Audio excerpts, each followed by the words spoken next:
내일장 관심주 알아보는 시간입니다. 오늘 함께해 주실 분은 한화투자증권 송파지점의 이동현 과장입니다. 안녕하세요. 안녕하세요. 네. 오늘 같은 경우에는 비록 외국인과 기관의 양매도가 나오면서 좀 하락을 하긴 했지만 IT 대형주 가운데서도 단연 돋보이고 있는 종목이 LG전자거든요. 오늘 LG전자 준비하셨죠? 그렇습니다. 삼성전자에서 S4, 갤럭시 S4를 발표한 이후의 주가 흐름, 역시 IT 중심으로 우리나라 주가 시장이 좀 움직이고 있는 상황이기 때문에 그 이후의 주가 흐름을 좀 눈여겨볼 필요가 있다라고 먼저 말씀을 드리고 싶습니다. 그러니까 삼성전자를 비롯해서 그 대표적인 스마트폰 부품주들 최근에 주가는 좀 조정 구간을 보이고 있다라고 볼 수가 있는데요. 물론 실적을 바탕으로 해서 중장기 상승 추세를 이어간다라는 시각에는 역시 변함은 없지만 본격적인 S4가 판매가 되는 시점까지는 전체적인 좀 조정을 받는 구간이 보일 가능성이 상당히 높다라고 볼 수가 있겠고 과거의 흐름도 역시 또한 그런 모습을 보여줬었습니다. 때문에 최근에 좀 중장기적으로 소외되었던 LG전자, LG이노텍 같은 LG그룹주들이 최근에 좀 시장에서 관심을 받고 있는 모습이고요.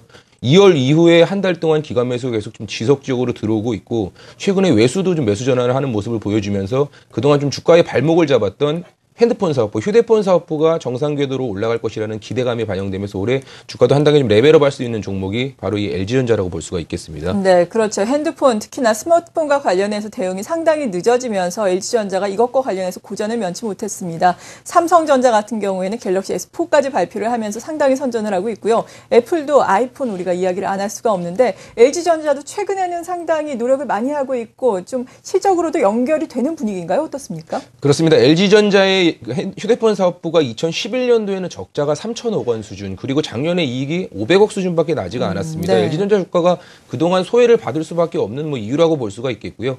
LG전자 주가의 방향성 역시 과거의 흐름을 보게 되더라도 항상 휴대폰 사업부의 수익성에 따라서 그 주가의 방향성이 움직이는 모습을 그동안 볼 수가 있었습니다. 잘 나가던 2007년도, 2008년도 보면 당시에 뭐 초콜릿폰이라든가 뭐 프라다폰, 뷰티폰 같이 시장에서 굉장히 빅히트한 좀 제품들이 많이 나왔었는데요. 오히려 최근 같은 경우는 계속 좀 지지부진한 흐름이 나왔었습니다. 하지만 이제 옵티머스 시리즈로 본격적으로 좀 제품을 포트폴리오를 구성을 하면서 갤럭시 S 시리즈와 역시 유사한 포맷을 형성을 하면서 브랜드 인지도를 좀 개선하고 있는 상황이고요.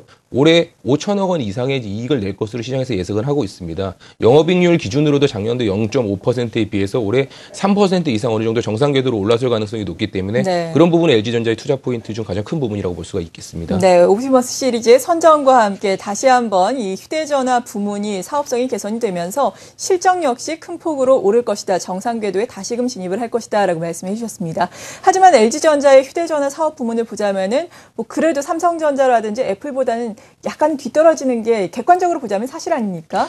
이른바 2위 업체라고도 할 수 있겠는데 2위 업체 가운데서는 최근에 또 부각되고 있는 것이 중국의 휴대전화 로컬 업체들이 아닐까 싶은데 이들과의 경쟁은 지금 어떻게 진행이 되고 있습니까? 그렇습니다. 중요한 포인트인 것 같은데요. 4분기 실적을 바탕으로 해서 점유율을 보게 된다면 역시 삼성전자와 애플이 1, 2위를 단연 돋보이고 있는 상황에서 3, 4위는 점유율로 따지면 중국 업체 화웨이나 GTE 같은 중국 로컬 업체들이 3위, 4위에 포진을 하고 있습니다. 하지만 경쟁력 자체, 기술력의 경쟁력 차이에는 LG전자는 상당히 좀 경쟁력의 차이가 많이 나는 회사들이라고 생각을 할 수가 있겠고요. 네. 역시 경쟁 시장 자체가 중국 로컬에 편중되어 있는 저가폰을 위주로 하다 보니까 실질적으로 글로벌 3위 업체는 기술력이나 기타 마케팅 같은 능력을 감안한다면 LG전자가 된다라고 볼 수가 있겠고요. 또한 기존에 노키아라든가 블랙베리 같은 회사도 굉장히 지금 고전하고 있으면서 추가적인 R&D나 마케팅에 투자를 하기가 사실 쉽지가 않습니다. 그만큼 LG전자 같은 경우는 가전이라든가 TV 사업부의 캐시카우로 인해서 충분히 휴대폰에 추가적인 투자가 가능한 상황이기 때문에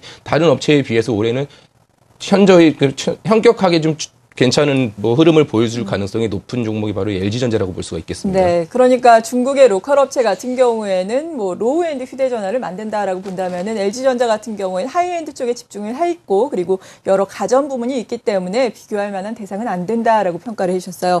주가를 보자면은 지금 저점 대비해서는 좀 많이 올라온 편이거든요. 어떤 대응 전략이 필요할까요? 그렇습니다. 지금 앞서 말씀드렸지만 휴대폰 중심으로 체크를 하게 됐지만 휴대폰뿐만 아니라 TV 부분 역시도 올해 상당 부분 개선이 예상이 되고 있는 시점입니다. 네. 전체적인 분위기가 상당히 좋아지고 있는 시점이기 때문에 또한 상당히 오랫동안 또 소외됐던 종목 아니겠습니까? 그렇죠. 그런 부분 감안한다면 지금 PBR 기준으로 1.1배 수준밖에 되지가 않습니다. 기타 해외 글로벌 핸드폰 업체들, 휴대폰 업체들 2.2배 수준의 PBR 거래가를 감안을 한다면 아래쪽보다는 위쪽으로 많이 열려있는 종목이기 때문에 대략 한 7만 원대 수준에서는 계속 지속적으로 좀 편입에 관심을 지켜보고 목표가는 10만 원 선으로 제시를 먼저 하도록 하겠습니다.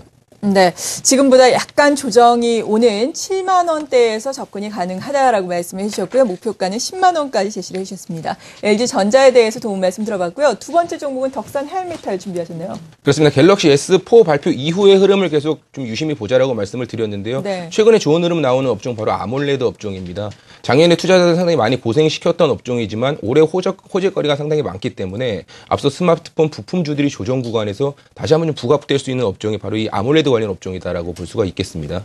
네, 그렇다면 아몰레드, AM, OLED 관련한 투자 포인트는 어떤 것들이 구체적으로 될까요? 앞서 갤럭시 S4가 최근에 발표를 했지만 본격적인 판매 시점은 2분기라고 볼 수가 있겠고요. 네. 역시 최근 발표한 스펙을 보게 되면 아몰레드 패널을 적용을 했습니다. 또한 아몰레드 TV 역시도 3분기 본격적인 양산 시작을 예상하기 때문에 2분기, 3분기 호재가 계속 지속적으로 나올 수 있는 업종이 이 아몰레드 업종이다라고 볼 수가 있겠고요. 또한 1분기는 실적이 상당히 부진할 겁니다. 그런 부분 시장에서 다 예측을 하고 있고 알고 있는 부분이고 2분기, 3분기에 이어질 이 모멘텀에 대한 플레이가 가능한 종목이기 때문에 중장기로 계속 봐야 될 종목이 이 덕산 하이메탈이라는 종목이라고 볼 수가 있겠고요. 또한 좀 다른 면에서 보게 된다면은 스마트폰이 기존에 이제 어느 정도 차별화되는 전략이 사실 굉장히 어렵습니다. 네. 상위권 업체들 대부분 기술적으로 큰 차이를 안 보이고 있고 차이가 좀 나더라도 뭐 단기 몇 달 안에 계속 회복이 되는 모습을 볼 수가 있기 때문에 그만큼 기술적인 격차를 벌릴 수 있는 바로 한 중요한 모멘텀이 이 플렉서블 아몰레드라고 볼 수가 있겠고요. 뭐 깨지지 않고 휘어지지 않고 구부러지지 않는 이 차세대 디스플레이를 누가 먼저 개발하느냐에 따라서 시장 선점이 가능하다는 부분이고 그런 부분 때문에 대표적인 국내 LG 디스플레이나 삼성 디스플레이 같은 회사들 하반기에도 본격적인 양산도 충분히 가능하다라고 생각이 되기 때문에 그런 부분 역시 아몰레드 관련주들의 향후 추가적인 모멘텀이 될 수 있는 부분이다라고 볼 수가 있겠습니다. 네, 관련 주들 사실 많은 종목이 있는데요. 그중에서도 좀 옥석을 가려주시면 어떨까요? 그렇습니다. 소재 관련주로는 덕산 하이메탈이라는 종목 역시 있겠고요. 네. 또한 장비 관련주로 테라세미콘이나 AP 시스템, 또 원익 IP 같은 종목들 관심 있게 보시면 좋을 것 같습니다. 관련 업종도 역시 종목들 같은 비슷한 유사한 흐름을 보일 가능성이 높기 때문에 좀 그룹을 지어서 같이 흐름을 체크하는 전략이 필요하다라고 말씀을 드리겠습니다. 네. 근데 이러한 호재성 소식이 물론 시장에 많이 알려졌겠죠. 외국인도 적극적으로 순매수를 하면서 지금 주가가 상당히 많이 올라와 있습니다. 52주 최고가를 또 어제 기록을 하는 양상이었는데 그럼에도 불구하고 또 목표 주가 상향 조정 리포트도 나오고 있고요. 어디까지 보세요? 그래서 지금 예상 PR 기준으로 16배, 17배입니다. 물론 네. 이 소재 관련 성장산업의 소재주로서 그만큼 프리미엄이 뭐 합당하다라고 볼 수가 있겠지만 단순히 가격만 놓고 보면 싸다라고 보기엔 좀 어렵습니다. 그렇죠. 하지만 역시 산업 자체가 성장을 하고 있고 또한 주가가 오히려 실적보다 더 먼저 가는 종목이 이런 차세대에 성장하는 사업이라 볼 수가 있기 때문에 2분기 이후의 모멘텀에 주목한다면 추가적인 여력은 좀 충분하다라고 말씀을 드리고 싶고요. 네. 중장기 투자를 목표로 해서 목표가는 36,000원 말씀을 드리겠습니다. 네, 현재가가 28,100원 수준인데 36,000원까지 목표가 제시를 해주셨습니다. 오늘은 내일장 관심주로 LG전자 그리고 덕산 하이메탈에 대해서 자세한 내용 알아봤고요. 함께해 주신 분은 한화투자증권 송파지점의 이동현 과장이었습니다. 감사합니다. 감사합니다.